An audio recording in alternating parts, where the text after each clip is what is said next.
doesn't move, and he's been hit. Mitch Evans has been hit. We have to put together the build schedule, the build program. We have to produce the concrete blocks. We have to produce the fences that go around the perimeter of the racetrack. And then we have normally about 2 weeks to put the circuit on the ground.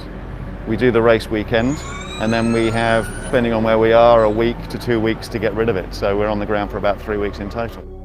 We start with securing the venue, setting up offices, getting in power, either pulling it out of the ground from the grid or putting in temporary power infrastructure.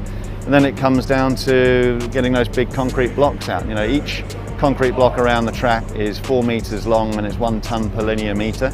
So for a 2.5 kilometer racetrack, which is kind of what our standard is, you're looking for about 1,500 concrete blocks in total. You have to schedule the installation of those blocks to suit the local environment, so you can't just shut roads down. You know, you've got to be conscious that people are getting to and from work and travelling around, and the city has to keep functioning. We've got a number of hospitalities that we have to put down.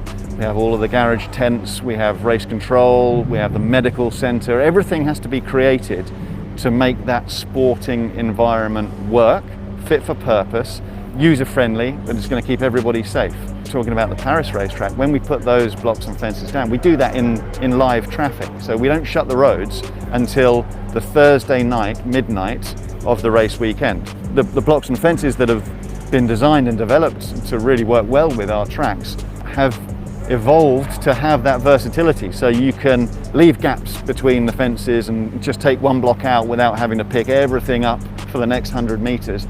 You could just leave 1 street open, 2 streets open, just pop a block back in when you need to. It's like a great big Lego Meccano set, you know. It's just, I wouldn't say it's as simple as that, but we've developed it to a point that we can do things seamlessly. By the time you finish and you're in that last week, you've got maybe 700-800 people working on site around an area that could be a mile wide, and you've got trucks, forklifts, you've got trucks delivering race cars, you've got to get the teams and people into the pit lane, so you've got to create footbridges, pedestrian bridges, you've got to think of access, and all of that process takes an awful lot of planning.